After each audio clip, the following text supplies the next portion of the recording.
Claro, mérito meu também, que depois corri atrás, mas foi ali o empurrãozinho que me fez caminhar. E dá, gente. Agora sim, procurar no lugar certo, porque procurar em lugar errado vai encontrar coisa errada. O sentimento é de realização e de muita felicidade por ter dado esse voto de confiança. Dê você também esse voto de confiança, eu tenho certeza que você não vai se arrepender e a sua aprovação vai vir, assim como a minha veio. E agora, com os recém-cumpridos 22 anos, consegui ser aprovado na Polícia Rodoviária Federal. E só quero agradecer a toda a equipe do Objetivo. Com certeza que se você não tiver um caminho certo para seguir, você fica meio perdido. Eu não tinha nenhuma experiência sobre concurso público a respeito. Eu não sabia realmente, assim, de basicamente nada. E o Objetivo me deu esse direcionamento. O senhor me apresentou o guia de consulta rápida, que, cara, aquilo foi genial. Hoje em dia eu só estudo com guia de consulta rápida. Comecei do zero, pô. Eu comecei a estudar português sem saber o que era um verbo, não sabia o que era pronome, não sabia o que era preposição, não sabia nada disso. Hoje eu sei as preposições decoradas, pô. Claro, mérito meu também, que depois corri atrás, mas foi ali o empurrãozinho que me fez caminhar. E dá, gente. Agora sim, procurar no lugar certo, porque procurar em lugar errado vai encontrar coisa errada. O sentimento é de realização e de muita felicidade por ter dado esse voto de confiança. Dê você também esse voto de confiança, eu tenho certeza que você não vai se arrepender e a sua aprovação vai vir, assim como a minha veio. E agora, com os recém-cumpridos 22 anos, consegui ser aprovado na Polícia Rodoviária Federal. E só quero agradecer a toda a equipe do Objetivo. Com certeza que se você não tiver um caminho certo para seguir, você fica meio perdido. Eu não tinha nenhuma experiência sobre concurso público a respeito. Eu não sabia realmente, assim, de basicamente nada. E o Objetivo me deu esse direcionamento. O senhor me apresentou o guia de consulta rápida, que, cara, aquilo foi genial. Hoje em dia eu só estudo com guia de consulta rápida. Comecei do zero, pô. Eu comecei a estudar português sem saber o que era um verbo, não sabia o que era pronome, não sabia o que era preposição, não sabia nada disso. Hoje eu sei as preposições decoradas, pô.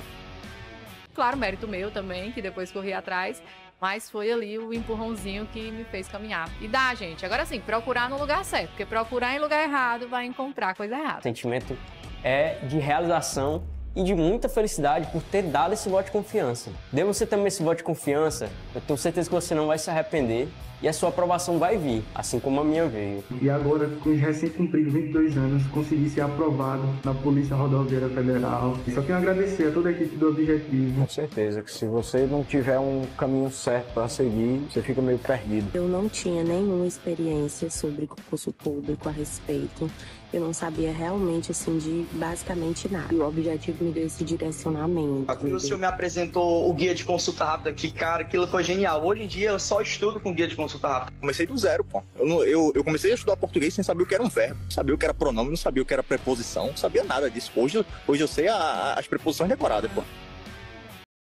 Fala meu aluno, fala minha aluna, professor Thiago Aquino, seu professor de Direito Penal, em mais uma operação Papa Charlie para a Polícia Civil de Ceará.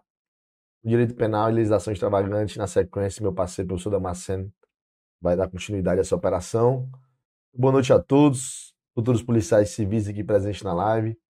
Espero que os senhores estejam realmente fazendo a melhor preparação possível e que já sejam alunos da tribo, né? E se não for, vou deixar aqui o caminho das pedras. Só você botar a câmera nesse QR Code e vai falar com qualquer um dos nossos especialistas e adquirir, né, preferencialmente aí o Rota 360, que você tem direito a tudo que você possa imaginar que vai ser necessário para a sua preparação.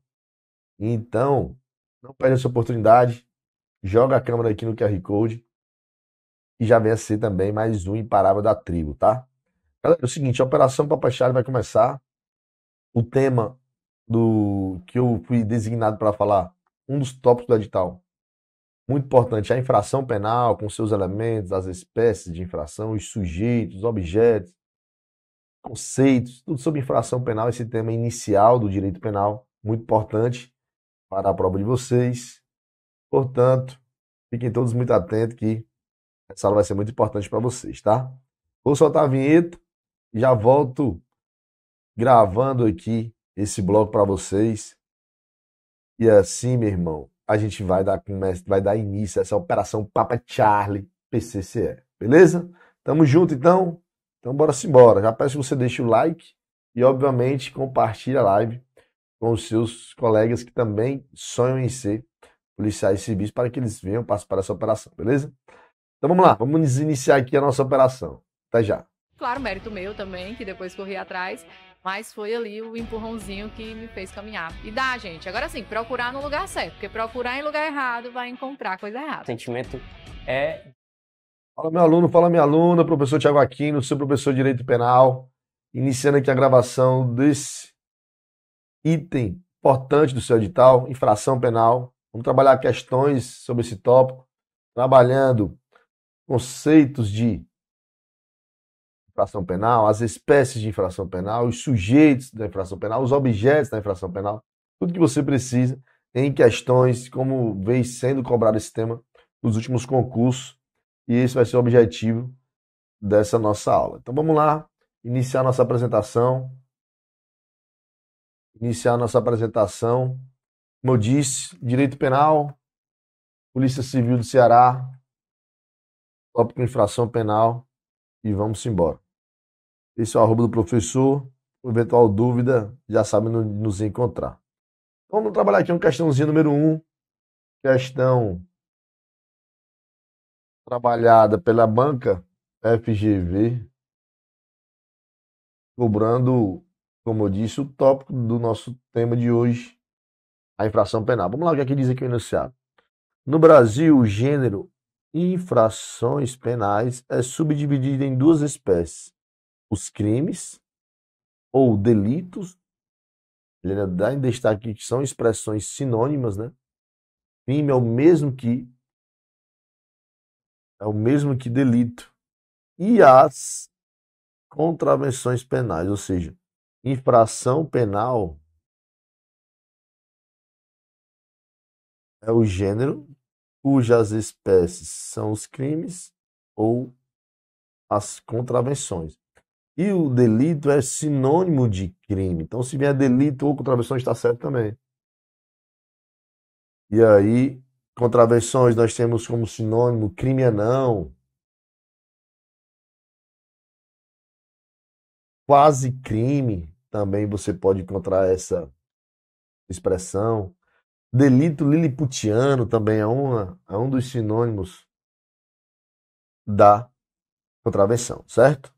Então, dito isso, ele vai querer que a gente diga a diferença entre as categorias. É baseada na consequência punitiva da lesão causada ao ordenamento jurídico. Destarte, nos termos da legislação vigente, em relação às contravenções, assinale a afirmativa correta. É aplicável a pena de multa? É aplicável apenas? Não, apenas não. Multa é aplicável tanto para o crime como para a contravenção, mas não somente a multa, né? Você vai encontrar isso na Lei de Introdução ao Código Penal, que para o crime ele é punido com reclusão, detenção e ou multa, né? Aquela história, alternativamente ou cumulativamente. E para a contravenção, vai ter o item C que vai dizer, ó, são aplicáveis as penas de prisão simples e multa. Alternativa ou cumulativamente, vai ser o nosso gabarito. Item C. São aplicáveis as penas de reclusão e detenção? Não, isso aqui eu já disse, para os crimes.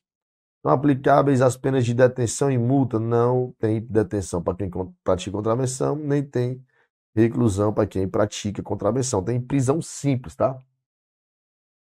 Prisão simples e multa alternativamente ou cumulativamente. Questão número 1, item C, o nosso gabarito. Aproveitei para falar para vocês alguns sinônimos, bem como a diferenciação que você não encontra no Código Penal, e sim na Lei de Introdução ao Código Penal. Questão número 2, questãozinho cobrada em 2023. Gerardi atua na área de segurança pública e é responsável por selecionar treinamentos para funcionários de várias empresas. Após discutir o conteúdo básico para um curso inaugural de direito penal, conclui que é essencial estabelecer o conceito de crime, entendido correntemente como ação típica, ilícita e culpável. Essa concepção é denominada de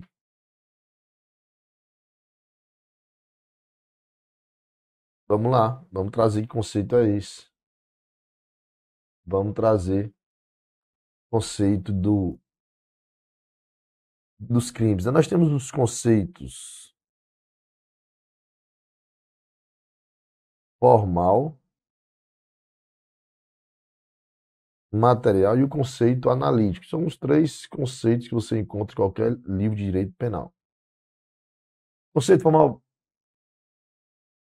está ligado à lei. Basicamente, está dizendo, se está na lei dizendo que aquela conduta é crime, então, meu irmão, é crime e ponto. Está formalmente dizendo que aquela conduta é crime, então pronto. Então, o conceito formal basta que isso esteja presente na lei. O conceito material vai ficar ligado não ao que está na lei, mas em relação à lesão a bem jurídico. Lesão a BJ, lesão ou perigo de lesão. Mas quando você vai analisar o estudo do crime direitinho, você vai ver que, por exemplo, na lei tem lá matar alguém. Pode ter tido a lesão a bem jurídico, pode a pessoa realmente ter matado o outro. Mas necessariamente vai ser crime. E você vai ver que ele pode ter praticado o fato típico de matar alguém, mas, por exemplo, estava lá presente a excludente de ilicitude da legítima defesa. Então o cara praticou a conduta matar alguém, que está lá formalmente na lei, realmente teve uma lesão ao bem jurídico, matou a pessoa perdeu a vida, que é o bem jurídico protegido no crime de homicídio, a vida. E nem por isso vai ser crime. Por quê? Porque o crime é o fato típico, ilícito e culpável. Eu tenho que analisar 3 elementos para que eu possa dizer que aquela conduta é criminosa. E é por isso que entra aqui o conceito realmente que é o mais utilizado, que é o conceito analítico. É o conceito analítico de crime, onde o crime vai ser realmente o fato típico, mais ilícito, mais culpável. Por isso que a nossa questão número 2, gabarito é o item D. Entender o gabarito da questão número 2. Vamos embora. Questãozinha número 3. Vamos lá. Questão que a gente fale sobre o conceito de crime na alternativa correta. E tem A de sob o aspecto, exatamente o que a gente acabou de conversar. Ó.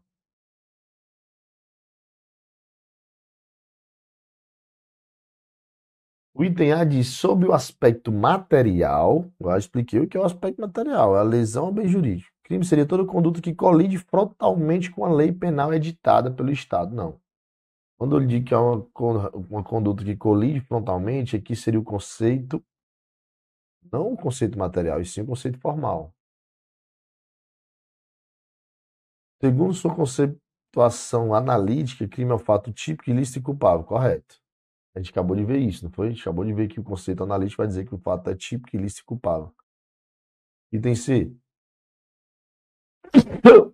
Desculpem, pessoal. Item C diz: sob o aspecto formal, conceitua-se crime como aquela conduta que viola os bens jurídicos mais importantes tutelados pelo Estado. Ó, falou em bem jurídico, não vai ser o conceito formal, vai ser o conceito material. O conceito de crime está formal e expressamente positivado no Código Penal, em atenção ao princípio da legalidade. Pode folhear aí o Código Penal todinho que você não acha nada. Não tem conceito de crime no Código Penal não, tá? Tá errado o item D também. E o item E diz que, segundo a conceituação analítica, o crime é um fato típico, ilícito, culpável e punível? Não. A punibilidade é o que se diz da consequência jurídica do crime. Do fato de ter sido típico, ilícito e culpável. A punibilidade é só uma consequência, né, que vai gerar no Estado ali o ius puniendi, o direito de punir, o direito barra dever, né? Tranquilo aí? Beleza pura? Tranquilidade? Show de bola. Questãozinho número 4. É a banca AOCP, que é o item correto. Questãozinha um pouco mais burilada sobre doutrina de infração penal. Ele traz o seguinte enunciado no item A. Para o critério legal, considera-se crime a infração penal que a lei combina pena de reclusão, de detenção ou de prisão simples, que é isoladamente, que é alternativa ou cumulativamente com a pena de multa. O critério legal, que para alguns também é mesmo que critério formal, é o que eu falei para vocês, tem que estar na lei dizendo que aquilo é crime. A lei de introdução ao Código Penal ele traz esse conceito aqui, que o crime realmente é a infração penal que culmina pena de reclusão, detenção e multa, né? Mas quando ele botou aqui que o crime é a infração que a lei botou prisão simples também, mesmo que eu dê uma forçação de barra aqui, não tem como eu considerar esse item correto, Porque prisão simples é aonde? A gente já viu na primeira questão. É aplicada na contravenção penal, tá? O item A não tem como forçar para estar certo, não, tá errado. O item B diz que, de acordo com o critério analítico, crime é toda ação ou omissão humana que lesa ou expõe perigo à lesão de bens jurídicos penalmente tutelados. Acabei de falar. Falou de bem jurídico, você já vai para o conceito material. Pessoal, só para se ligar, quando fala de contravenção ou crime, como eu já disse, mas vou destacar, no seu edital vem assim, ó, infração penal. Se ele vier falando espécies, é justamente aqui, é o crime e a contravenção, as espécies de infração penal, tá? Conceito, análise de conceito formal, não sei o quê, aí estão os conceitos de infração penal, se vier, pronto, é sobre isso que a gente vai falar. O critério substancial se funda nos elementos que compõem a estrutura do crime. Segundo a teoria bipartida, a culpabilidade deve ser excluída da composição do crime, pois se trata de pressuposto de aplicação da pena. De fato, segundo a teoria bipartida, a culpabilidade realmente seria um mero pressuposto de aplicação. Mas quando ele vai dizer que é o critério substancial, que é o critério analítico, tá?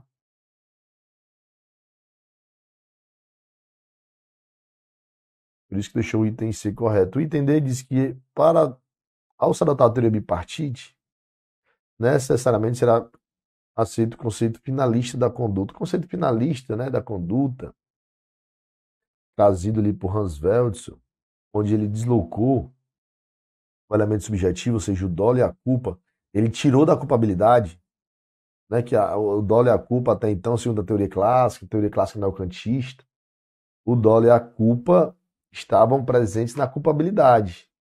Vou falar aqui com você, de olho no olho. Estava dentro da culpabilidade, né? Tinha lá o dolus malus, né? Que era o dolo do elemento subjetivo junto com o potencial consenso da licitude. Ou seja, você tinha a vontade livre e consciente de praticar um resultado criminoso. Você tinha vontade, você tinha consciência e você tinha também ciência de que aquilo é conduta criminosa. Quando o dolo e a culpa saem da culpabilidade e vão para a conduta, e vão para o fato típico, é óbvio que agora ficou lá na culpabilidade somente a potencial consciência da licitude. Mas na hora de analisar se o elemento agiu com dolo ou com culpa, eu já analiso no primeiro momento. Na hora que eu vou analisar o fato típico, eu vou analisar a conduta, foi uma conduta penal humana, uma ação voluntária, através de uma ação ou omissão. Qual era a finalidade do agente? Porque todo comportamento humano, segundo Hans Veldson, tem uma finalidade. Você pega um copo para beber água porque você quer hidratar. Inclusive, tá aí, eu tô sem água. Não vou ter nem como hidratar aqui nessa nossa aula. Mas que, para Hans Veldson, todo comportamento humano tem uma finalidade. Está assistindo aula aqui porque você quer aprender direito penal, porque você quer fazer um concurso. Eu estou ensinando porque eu sou professor, quero lhe ajudar a passar, quero ganhar meu realzinho também, lógico, né? Não é nem filantropia. Mas você está entendendo que todo comportamento tem que ter uma finalidade? Tá? Tem que ter uma finalidade. Isso aí é o conceito finalista da conduta. Então, para eu dizer, os defensores da teoria bipartida, ele vai dizer que o crime, basta que haja o fato típico ilícito, que a culpabilidade seria mero pressuposto da aplicação da pena. Para que eu possa defender essa teoria, eu não posso deixar o dolo e a culpa lá na culpabilidade, eu tenho que trazer realmente para a conduta. O que dizem que o item D é uma questão, como eu disse, um pouco mais burilada na doutrina, mas está correto. Está correto aqui o enunciado do item D, tá? Vai ser o nosso gabarito. Em respeito à retroatividade da lei benéfica, a jurisprudência dos tribunais admite a combinação, a lex tercia, a terceira lei. Não pode terceira lei. O juiz tem que julgar. Ou ele pega a lei A por inteiro, ou pega a lei B com o seu conjunto de normas. Ele não pode juntar aqui, pegar um trecho de uma lei A, fazer a combinação de leis, como ele está dizendo.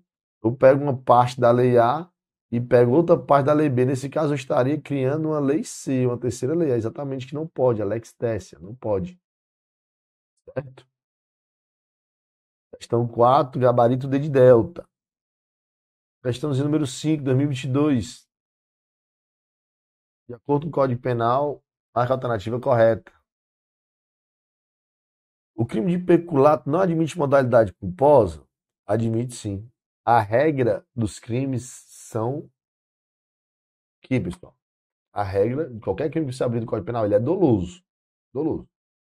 Se tiver ali uma previsão legal trazendo a possibilidade desse crime ser culposo, aí poderá ser culposo também. Então, salvo os casos expressos em lei, nenhuma conduta pode ser tipificada, senão quando pratica dolosamente. É mais ou menos isso lá, o que diz nosso artigo 19 do Código Penal, se não me engano, tá?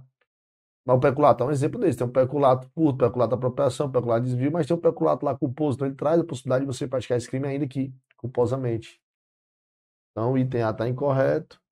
Os mortos poderão ser sujeito passivo de crime quando tiverem sua honra atingida. Pessoal, de novo, se no seu edital tem infração penal e tem lá o tópico, o subtópico, sujeitos, é isso. É você saber que é um sujeito ativo, que é um sujeito passivo. Né? Basicamente, o sujeito ativo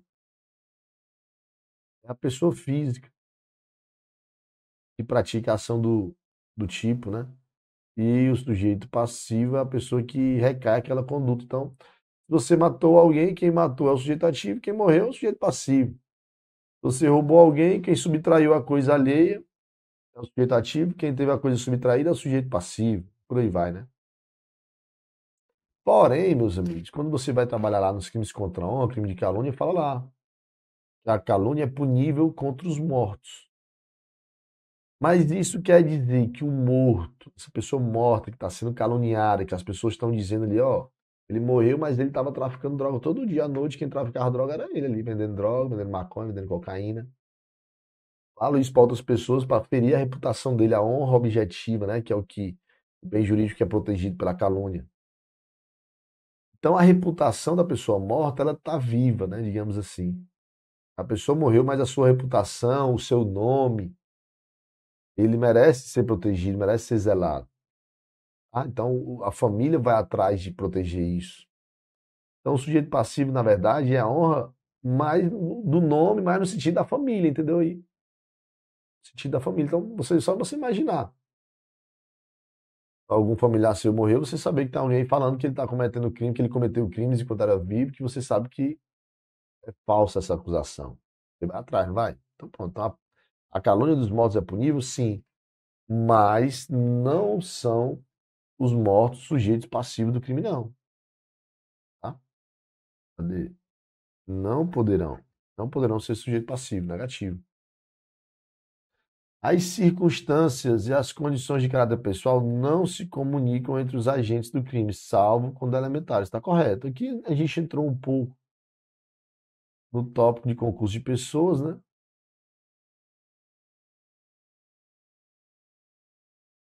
Mas é isso mesmo. Está correto que o item C. O item D vai dizer que toda gente que participar de forma direta ou indireta de uma infração será considerado autor. Você participa de forma indireta, muitas vezes, induzindo alguém a praticar um crime, instigando ou auxiliando. Então, quando você induz, instiga ou auxilia, você não é autor, você é partícipe desse crime, tá? Você é partícipe. Então, não é sempre que ele vai ser autor, não, para fins de penalização, não, tá? Autor se ele praticar o elemento constitutivo do tipo penal. Se ele foi lá e matou, se ele foi lá e roubou, entendeu? Nos crimes contra a administração pública, somente poderão ser praticados por servidores públicos. Ó, acabei de falar aqui no item C que as circunstâncias e as condições de caráter pessoal não se comunicam, salvo quando elementares. É justamente nesse caso aqui, dos crimes contra a administração, se o camarada é funcionário público e ele combina com um extraneus, como diz, né? O extraneus, a pessoa alheia à administração. E essa pessoa sabe que você é um intraneus, que você é um funcionário público, e combinam de subtrair lá um computador do seu escritório que você trabalha na administração pública, na prefeitura, por exemplo, você e ele estão em concurso de pessoas e a sua circunstância pessoal de funcionário público vai se comunicar porque a condição de funcionário público é um elementar do tipo penal, é elementar do crime. Se é elementar, vai se comunicar. Beleza? Item C é o gabarito da questão número 5. Vamos seguindo. Questãozinha número 6. O direito penal brasileiro acolheu um sistema dicotômico ao fracionar o gênero infração em duas espécies, crime ou delito e contravenção. Tem países que é assim, ó. Na Itália, por exemplo, tem o crime, tem o delito e tem a contravenção, tá? Isso é na Itália, né? No Brasil não. E no Brasil nós não temos isso. No Brasil, né, crime é o mesmo que delito. É dicotômico o conceito, o sistema, né? No crime ou delito, o agente é punido com reclusão ou detenção, isolada, alternativa ou cumulativa com multa. Beleza. A contravenção é a pena de prisão simples ou multa isolada, alternativa ou cumulativamente. E sobre as contravenções é correto que o roubo é uma forma de contravenção? Não, né? Você sabe que o roubo é o 157 do Código Penal. O roubo é um crime. Conduta séria. O estelionato é outra forma? Não. O estelionato também é um crime. Também é um crime lá do 171. A pena máxima da contravenção são 10 anos. O que acontece? A pena. Qual é o crime mesmo? Qual é o tipo de pena que a gente tem? No caso da contravenção, é a chamada prisão simples. Certo? Lembrar que no Código Penal, por força do artigo 75, o limite máximo de pena é de 40 anos. Já na contravenção à prisão, máxima é o quê? Só 5 aninhos. Só 5 aninhos, não são 10. Então tá errado o item C. Ação penal pública condicionada à representação na contravenção são todos de ação penal pública incondicionada. Outra diferença importante também. Outra diferença é que na contravenção não cabe tentativa, não é punível a tentativa. A contravenção, ela ainda que não chegue a se consumar por uma circunstância alheia à vontade do agente, quando eu digo que não é punível, porque a contravenção ela já é um delito não, né? O crime é não. Ou seja, é uma conduta menos grave. Quando eu quero punir um crime, uma conduta pelo modo tentado, pela tentativa, é porque o direito está dizendo o seguinte, ó, essa conduta é tão séria que eu vou punir todos aqueles que praticarem e vou punir também todos aqueles que não praticaram, mas foi por uma circunstância ali à sua vontade. Eu vou reduzir a pena de 1 a 2, 3, mas ele vai ser punido. Na contravenção, o raciocínio é tipo isso. Meu irmão, aqui já é uma coisa tão besta, quando você consuma esse fato, que só é uma contravenção, é dar uma prisão simples no máximo 5 anos, então quando você não consegue nem consumar aquela contravenção por uma circunstância ali à vontade, eu não vou estar nem aí não. O direito penal dizer, né? Não vou estar nem aí não, vou punir não. Não é verdade, não é punível a tentativa na contravenção. Exatamente, é isso mesmo. Questão número 6, gabarito item E. Questão número 7, ainda sobre sujeitos do crime. Considere hipoteticamente que determinada pessoa jurídica, ao explorar a sua atividade econômica, causa um grande desastre ambiental, comprometendo diversas espécies da fauna local, além de acarretar a morte de vários moradores do município, por falta de manutenção de seus equipamentos de prevenção. Situação que era de pleno conhecimento de todo o seu corpo diretivo. Opa! Com base apenas nas informações apresentadas na legislação pertinente com relação ao tema, assinar a alternativa correta.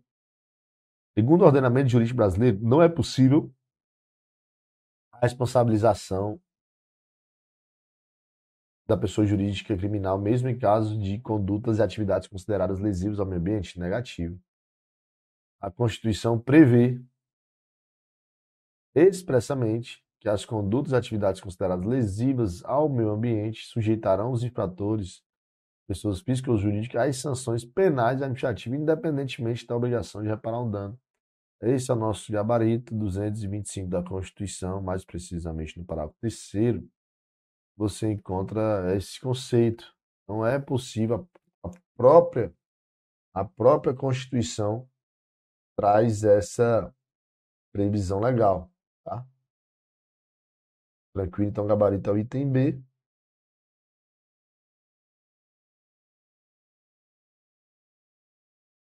Item C vai dizer que a pessoa jurídica não pode ser considerada em nenhuma hipótese sujeito ativo de uma infração penal, embora possa ser, ela pode ser sujeito passivo também, e no caso de crimes ambientais pode também ser sujeito ativo. O ordenamento jurídico brasileiro prevê expressamente que, realizada a reparação civil dos danos, não poderia a pessoa jurídica ser responsabilizada penalmente por condutas e atividades consideradas. Já vimos que pode sim. O atual impede que entes sem personalidade jurídica sejam sujeitos passivos de infração? Claro que não. O gabarito, como a gente viu, é realmente o item B de bravo. Questãozinha número 8. Leia as alternativas a seguir e assinale a correta. A pessoa jurídica pode configurar como sujeito ativo, certo, de crime contra a administração previsto no... Não. Acabei de falar, só se for crimes contra o quê? O meio ambiente, tá? A pessoa jurídica pode ser sujeito passivo de um crime de difamação, pessoal? Pode, tá? Pode. Então, a pessoa jurídica ela não tem honra subjetiva. Ela não tem honra subjetiva, porque a honra subjetiva é o que a gente pensa a nosso respeito. Então, a empresa não tem, mas a honra objetiva, que é a reputação, tem sim a reputação da empresa, né? A reputação daquela pessoa jurídica, é possível sim que haja uma lesão a essa honra objetiva. Que é justamente a reputação, se as pessoas começarem a imputar fatos desonrosos, né? Dizer que aquela empresa está praticando determinadas condutas, queimando a reputação, é possível sim essa pessoa ser responsabilizada pela difamação, tá? Então, questão número 8, o gabarito vai ser o item B. Os inimputáveis não podem ser vítimas de crime contra a honra? Não podem ser vítimas? Claro que podem. Claro que podem. Né? Os inimputáveis lá dos artigos 26, 27 e 28, eles não podem, em tese, cometer crimes, mas serem vítimas, sim. A pessoa jurídica só pode ser sujeito passivo em crimes patrimoniais? Nada a ver. O inimputável por embriaguez proveniente de casos fortuitos não pode figurar como sujeito passivo. Tem que ter a ver isso aqui, né, cara? Claro que pode. Tá? Claro que pode. Questão número 8. O gabarito é bem de bravo. E assim a gente finaliza esse bloco de questões. Trabalhamos aí infração penal, seus espécies, seus conceitos, os elementos, os sujeitos, né? E assim a gente deu uma verdadeira revisão desse tópico do seu edital, beleza? Então é isso. Vou encerrar esse nosso bloco. Até a próxima, se Deus quiser. Valeu. Claro, mérito meu também, que depois corri atrás, mas foi ali o empurrãozinho que me fez caminhar. Fala, rapaziada. Galera, finalizar a missão. Tema infração penal batida em questões aí de indo e voltando, todos os elementos que a gente precisa saber. Tá no seu edital da Polícia Civil. Importante você ter esse conhecimento. Espero ter ajudado você a ficar ligado em cada detalhe da infração penal, tá? Você não é da tribo, meu irmão, não perde tempo. Já vem aqui também ser um imparável. Coloca a câmera no QR Code e adquira. A título de sugestão, o Rota 360, o pacote mais completo, que vai ter todas as ferramentas da tribo para você ser um policial civil, para você ser um OIP, oficial investigador de polícia, beleza? Tamo junto. Até o nosso próximo evento, se Deus quiser. Fiquem todos com Deus. Valeu!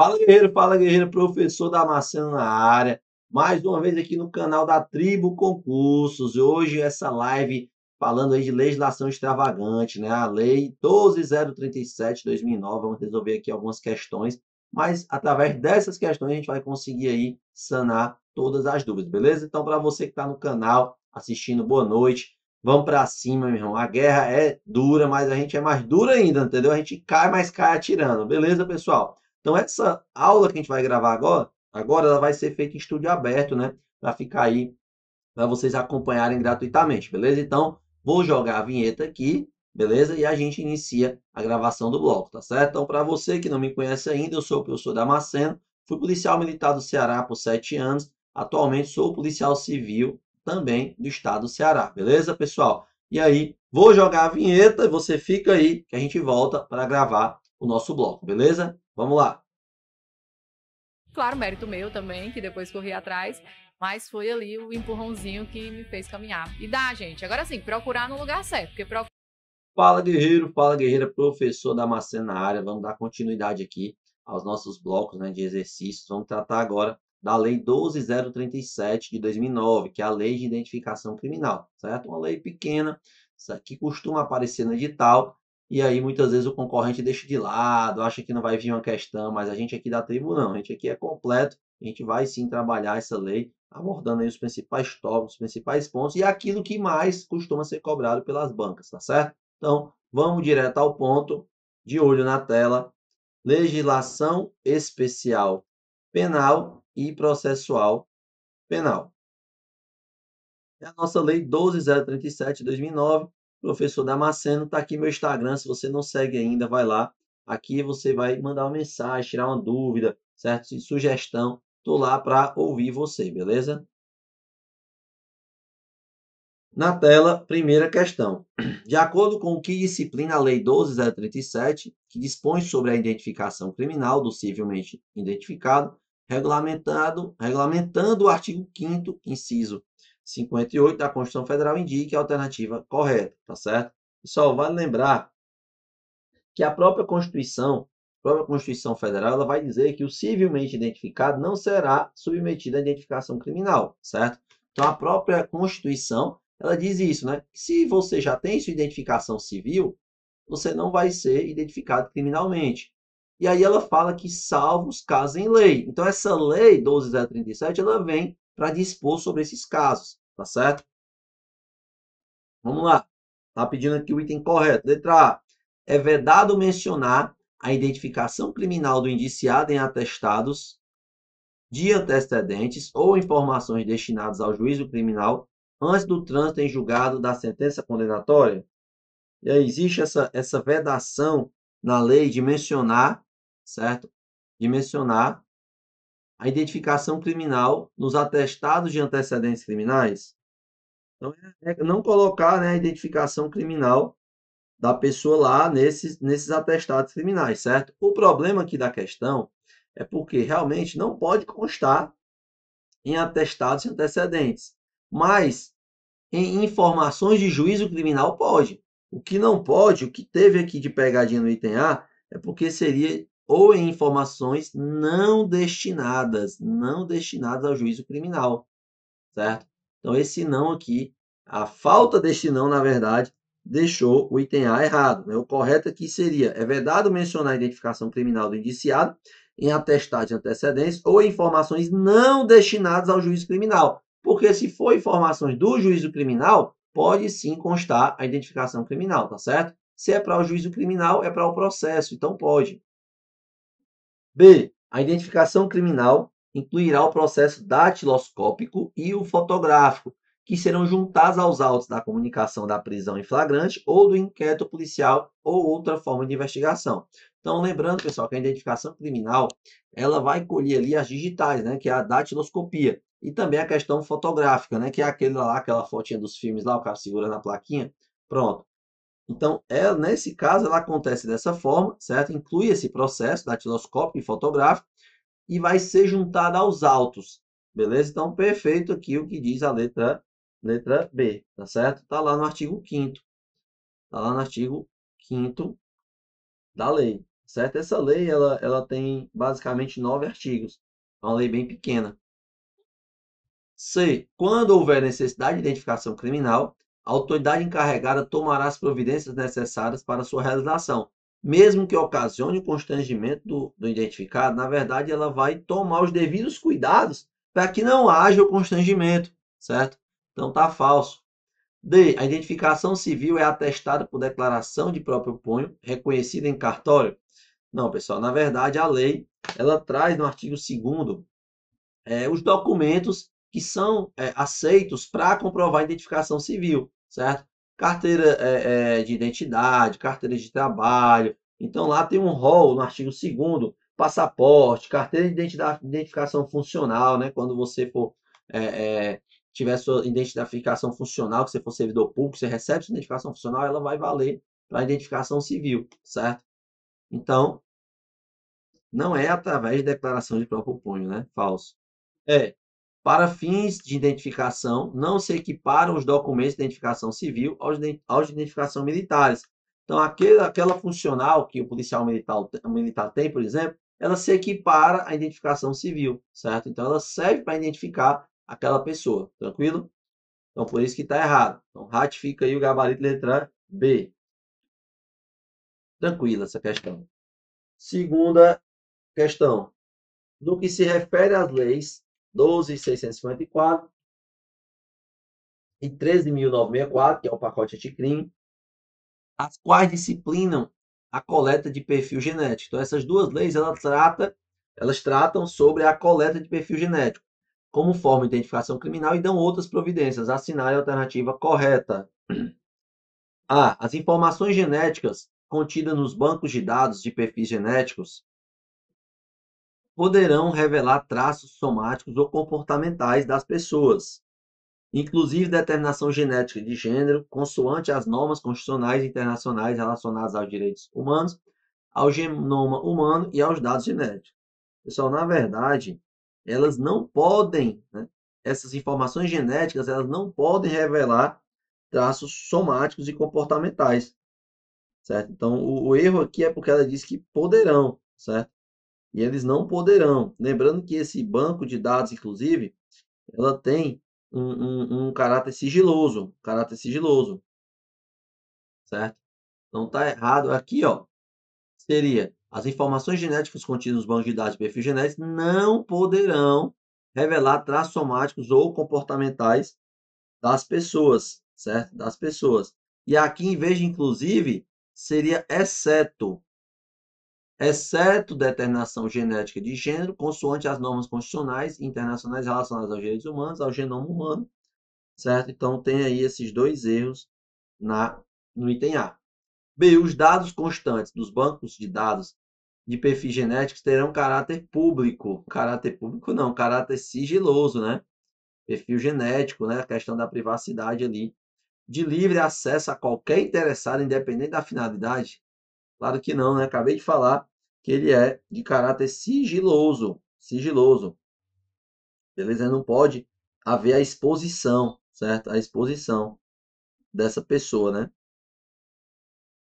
C. As informações obtidas a partir da coincidência de perfis genéticos deverão ser consignadas em laudo pericial firmado por perito oficial devidamente habilitado. Aqui é o nosso gabarito, certo?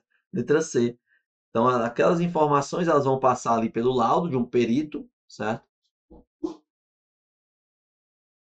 D. A legislação brasileira não prevê para a exclusão dos perfis genéticos do banco de dados, de modo que o Estado não prevê prazo para a exclusão dos perfis genéticos dos bancos de dados, de modo que o Estado poderá armazená-los indefinitivamente enquanto houver interesse público na sua manutenção. E aí, existe ou não um prazo? Existe ou não prazo? Claro que existe, né?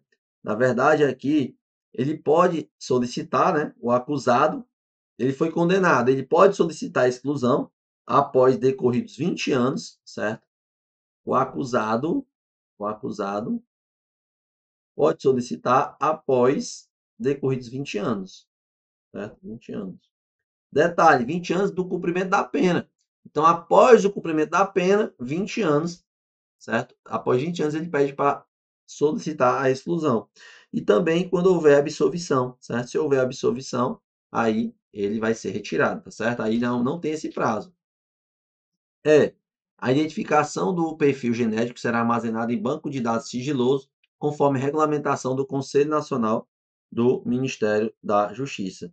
Na verdade, essa questão aqui não é do Conselho, regulamentação do Conselho Nacional do Ministério da Justiça, não, certo? Vai ser regulamentado pelo Poder Executivo Federal, tá certo? Pelo Poder Executivo Federal. Tranquilo? Existe aí o Banco Nacional Multibiométrico de Impressões Digitais, certo? É o nome do banco que guarda aí esses perfis genéticos.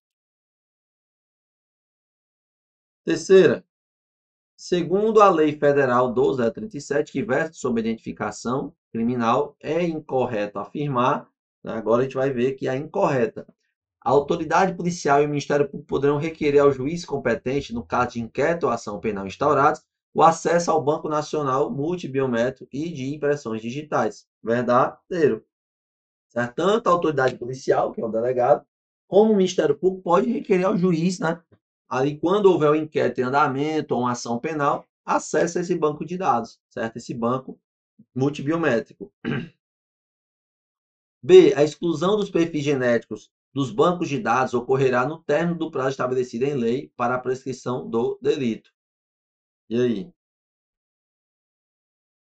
Ela vai ser excluída com o mesmo prazo de exclusão, de prescrição do delito? Existe isso aí na lei? Na verdade, existia, certo? Existia. Antes da atualização do pacote anticrime, que é a Lei 13.964, né? Existia essa situação aí, onde a exclusão dos perfis genéticos ela aconteceria no mesmo tempo de prescrição do delito. Agora não, certo? Agora é da forma que eu havia falado na questão anterior, certo? Foi condenado, cumpriu a pena, depois de 20 anos pode solicitar a exclusão, ou quando é absolvido, tá certo? Então, não é mais de acordo com a prescrição do delito. Então, gabarito aqui é a letra B, já que queria a incorreta. C. É vedada a comercialização total ou parcial da base de dados do Banco Nacional Multibiométrico e de impressões digitais. Em hipótese alguma, né, vai poder comercializar esses dados, né? Esses dados aqui são voltados para a questão de investigação processual e não para a questão de comercializar. D. As informações genéticas contidas nos bancos de dados de perfis genéticos não poderão revelar traços somáticos ou comportamentais. Mesma coisa, acaba até repetindo em algum item, as bancas acabam repetindo, né? Porque é uma lei que não tem tanto assunto a ser cobrado, beleza?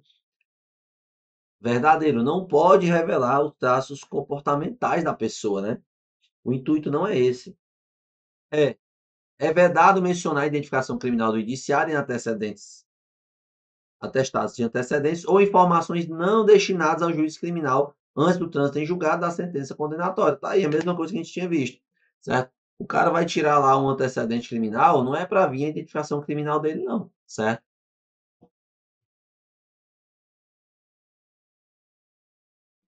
E muito menos em informações que não são destinadas ao juiz criminal.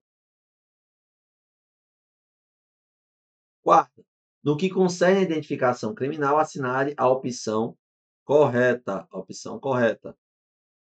Se considerados insuficientes para identificar o indiciado, as cópias dos documentos de identificação apresentados não deverão ser juntadas aos autos do inquérito ou outra forma de investigação. Pessoal, é o seguinte, existem situações que é exceção, onde vai poder acontecer a identificação criminal, certo? E aí, basicamente, se resume a investigação ou dúvida, né? Eu costumo dizer o seguinte, para que haja a identificação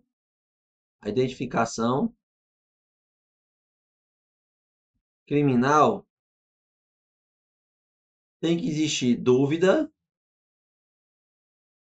ou interesse na investigação. Como assim, professor? Porque vocês vão ver lá no artigo 3º da lei, que vai falar quando pode ocorrer a identificação criminal. Então, tem 5 situações lá, 6 situações, certo? E aí, muitas das vezes, é um documento que a pessoa possui, mas a foto, o lápis temporal do documento já passou muito tempo, né? Ou um documento rasurado, ou a pessoa tem 2 documentos e aí consta nomes diferentes, certo? Esse documento, que não está sendo suficiente para identificar cabalmente a pessoa, ele vai ser anexado aos autos. Então, vai ser feita a identificação criminal, mas esse documento que foi apresentado, que não foi suficiente para identificar essa pessoa, vai ser anexado aos autos, tá certo? Então, quando ele fala aqui que, cadê? Possivelmente, letra A, se considerados suficientes para identificação, para identificar o indiciado, as cópias dos documentos de identificação apresentados não deverão ser juntadas aos autos. Está falso. Deverá ser juntada aos autos. Porque é através dela que vai justificar por que foi feita a identificação criminal. Está entendendo? B. O civilmente identificado não será, em nenhuma hipótese, submetido à identificação criminal. Está repreendido, né, pessoal? Por quê? Porque se a lei traz as exceções, né? A lei traz as exceções, artigo 3º, ele mostra quando vai poder ocorrer a identificação criminal. O artigo 2º mostra quais são os documentos que são aceitáveis para a identificação civil. Beleza. Só que o artigo seguinte, o artigo 4º, ele traz quais situações onde vai poder fazer a identificação criminal, tá certo? E aí, como eu falei, se resume a uma dúvida ou a questão da investigação. C. Por despacho da autoridade policial, a identificação criminal considerada essencial à investigação poderá incluir a coleta de material biológico para a obtenção de perfil genético. Por despacho da autoridade policial, não. Autoridade judiciária. Peguei aqui uma letra aqui. Vamos lá. Judicial. Judicial. Certo? Então, essa questão do perfil genético, essa identificação através do perfil genético, do material biológico, vai precisar de autorização judicial, certo? Vai precisar de autorização judicial. Então, não é despacho policial, não. Falso. D. Decorridos 20 anos do cumprimento da pena, será automática a exclusão do perfil genético do condenado dos bancos de dados. É automático? Sim ou não? Não, né? Ele precisa fazer o requerimento, né? Mediante requerimento. Então, não é automático, certo? Tem que fazer o requerimento. Vai solicitar, né? Vai solicitar a exclusão. Letra E. No caso de não oferecimento da denúncia ou de sua rejeição ou absolvição, é facultado ao indiciado ou ao réu, após o arquivamento definitivo do inquérito ou trânsito em julgado da sentença, requerer a retirada da identificação fotográfica do inquérito ou processo, desde que apresente provas de sua identificação civil. Beleza? Perfeito. E aí está de acordo com a lei, certo? Está lá no artigo 7º. Está lá no artigo 7º, certo? Ele pode pedir ali, ó, retire minha foto, porque aqui, na verdade, não teve nem oferecimento da denúncia, foi absolvido. Então, o cara é inocente, certo? O cara é inocente, ele pode requerer a sua retirada da identificação fotográfica, beleza? Quinta, acerca da identificação criminal, analise os itens abaixo. A identificação criminal é atestada por quaisquer dos documentos, como, por exemplo, a certidão de casamento. Pessoal, certidão de casamento, ela não está lá na relação, certo? Nós vamos ter lá na relação carteira, os documentos que são aceitos, carteiras de identidade, certo? Nós vamos ter a carteira de trabalho, e está no artigo 2º. Carteira de trabalho, certo? Carteira profissional. Ah, eu tenho ali, eu sou contador, eu sou advogado, né? Então tem a carteirazinha profissional, certo? O passaporte também serve.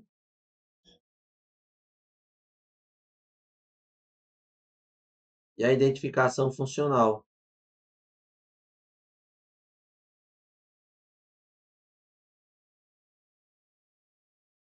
A lei vai dizer outro documento público que permita a identificação do indiciado, certo? Mas não consta a certidão de casamento no rol, tá certo? Então tá falso. 2. A identificação criminal incluirá o processo datiloscópico e fotográfico, que serão juntados aos autos da comunicação da prisão em flagrante ou do inquérito policial ou outra forma de investigar. São verdadeiras, a gente já viu isso aqui hoje. E 3. É permitido mencionar a identificação criminal do indiciado em atestado de antecedentes? É permitido ou é vedado? Proibido, né? É proibido. Então tá falso. Não tá falso também. Estão corretos apenas o item B, apenas o 2. 6.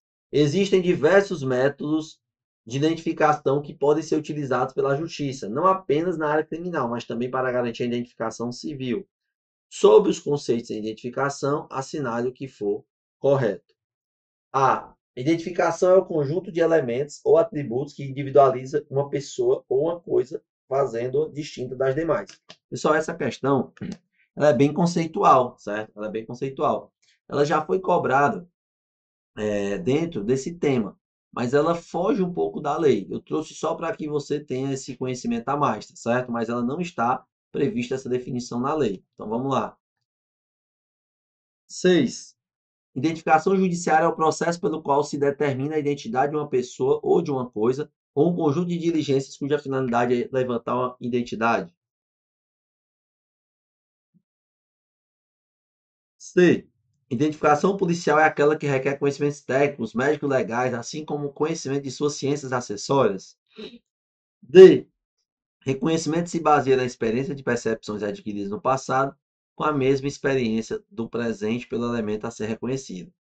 E identidades são sinais e dados utilizados para a identificação, certo? Pessoal, a banca considerou o gabarito aqui a letra D, né? Apesar de ser uma questão bem confusa sobre identificação civil, mas a banca considerou a letra D, né? Que é reconhecimento se baseia na experiência de percepções adquiridas no passado, com a mesma experiência no presente, certo? Coloquei essa questão para você ver que tem relação com o tema, apesar de não estar esse conceito na lei, mas que já foi cobrado em prova, né? Para você ver o absurdo que pode acontecer. Eu coloquei para você ver porque é uma questão que foge totalmente da lei, mas que já foi cobrado em prova. 7. De acordo com a Lei Federal 12.037, de 2009, artigo 2º, a identificação civil é atestada, entre outros, pelos seguintes documentos. Eu acabei de colocar a relação dos documentos, não foi? Então, vai ficar fácil agora. Escritura pública de posse de imóvel urbano? Falso. Certidão negativa expedida por entidades de proteção ao crédito? Aqui tá ferrado, hein? O Serasa e o Serasa. Ser histórico escolar acompanhado do respectivo certificado de conclusão de escolaridade? Falso. Certidão de propriedade de veículos automotores? Piorou, hein? Carteira de identificação funcional. Então, quando você for aprovado em concurso, você vai ter ali sua carteira de identificação funcional e ela serve para lhe identificar civilmente. Beleza? 8ª.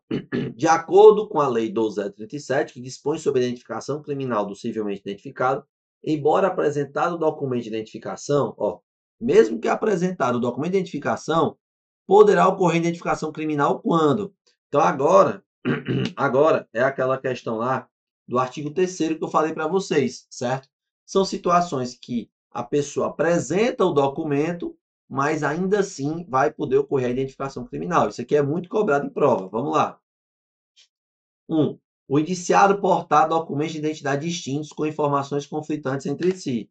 Então, ele apresenta um documento lá onde tem Francisco Antônio José. No outro documento tem Francisco Antônio José Júnior. Então, existem informações conflitantes. Então, poderá ocorrer a identificação criminal, certo? Porque ainda resta dúvidas. Verdadeiro. 2. Constar de registros policiais do uso de outros nomes ou diferentes qualificações. Então, o cara já havia, por exemplo, sido preso anteriormente e lá no sistema consta o nome. Quando ele fornece esse nome dele, na hora da identificação lá, que solicitaram a identificação dele, está dando um nome diferente. Então, está havendo uma divergência. Vai poder fazer a identificação criminal. Certo? Verdadeiro.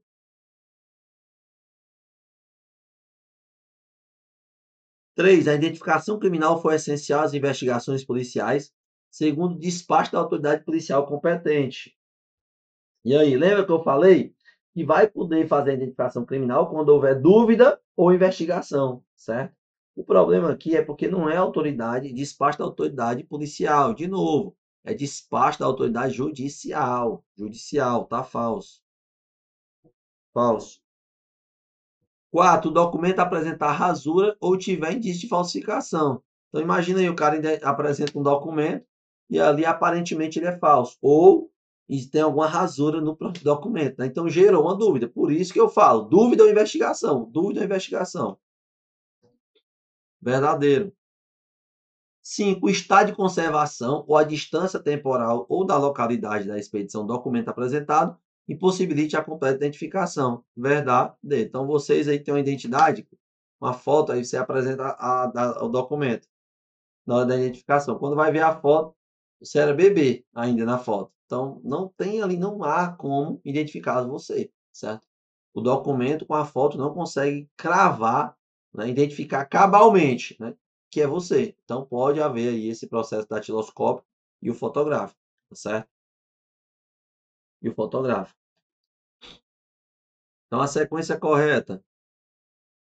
Apenas a assertiva 3 está incorreta. Apenas a assertiva 3 está incorreta. Certo? Próxima. 9. Em uma abordagem realizada pela PM, um cidadão suspeito de praticar um delito criminal foi conduzido até a delegacia de polícia, onde o delegado, em observância ao inciso 8º do artigo 6 do CPC, determinou a sua identificação. O suspeito, por sua vez, apresentou uma carteira de identidade com rasura e defeito, pois quando detida, estava sob um forte temporal que molhou todos os seus pertences, inclusive a identidade, o que dificultava sua identificação civil. Neste caso, com base no que dispõe a Lei 1237 de 2009, o investigado deixará de ser identificado criminalmente, uma vez que não teve culpa quanto à danificação do seu documento de identidade. A lei traz essa exceção. Não, ele não teve culpa, então não vai poder ser identificado. Claro que não, não tem essa exceção, tá certo? Não tem. B. Deverá ser identificado criminalmente, mas a identificação ficará limitada à juntada do processo datiloscópico ao auto de prisão em flagrante ou policial. Aqui está dizendo que vai ser feito só o datiloscópio, não vai poder fazer, por exemplo, o fotográfico. Falso. C. Deixará de ser identificado criminalmente, pois esse é um direito que lhe é assegurado pela Constituição Federal. Professor, é essa daí, né? O gabarito? Claro que não, certo? A regra realmente é não fazer a identificação criminal. Mas se houver dúvida da identificação civil, vai ter que fazer a identificação criminal, certo? Então, não há esse direito aqui de se opor à identificação criminal. D. Poderá ser identificado criminalmente desde que não seja possível a sua identificação civil. Acabou-se. Só isso. Pode identificar ele criminalmente porque não conseguiu identificar civilmente. 10ª. O inciso 58 do artigo 5º da Constituição Federal estabelece que o civilmente identificado não será submetido à identificação criminal, mas poderá ser identificado criminalmente quando? Vamos lá. O delito investigado foi de menor potencial ofensivo e o nome do autor já constado nos registros policiais. Tem essa situação lá? Toda vida que o crime é de menor potencial ofensivo, pode identificar. Falso. B. O estado de conservação ou a distância temporal ou de localidade da expedição do documento apresentado impossibilitar a identificação segura dos caracteres essencial à individualização do investigado. Então, acontece uma dúvida, né, não? Tem uma dúvida aqui. Então, gabarito, letra B. Distância temporal, localidade, a foto não condiz ali. Então, vai poder fazer a identificação criminal. Se o investigado tiver sido preso outras vezes na mesma delegacia de polícia, deixando de ser necessária a coleta de impressões digitais por já constar em banco de dados da instituição. Falso. E D, o delito não for caso de flagrante e a identificação criminal é essencial às investigações policiais. Também não tem, né? A banca ela é bem criativa, né? A banca é bem criativa aí. Pessoal, leizinha tranquila, certo? Sem muita novidade. Você vai aprender aqui, né, os pontos cruciais. A questão de quais documentos são aceitos para identificação civil. Quando, né, artigo 2º aqui. Artigo 3º, quando que pode haver essa identificação criminal, que é o artigo 3º, beleza? E aí vai, claro, estudar essa parte do banco de dados lá, de banco de coleta, do perfil genético, mas é uma lei bem tranquila. Se ela aparecer na sua prova, tenho certeza que vai marcar o X lá no lugar correto, beleza? Tamo junto e até o próximo bloco.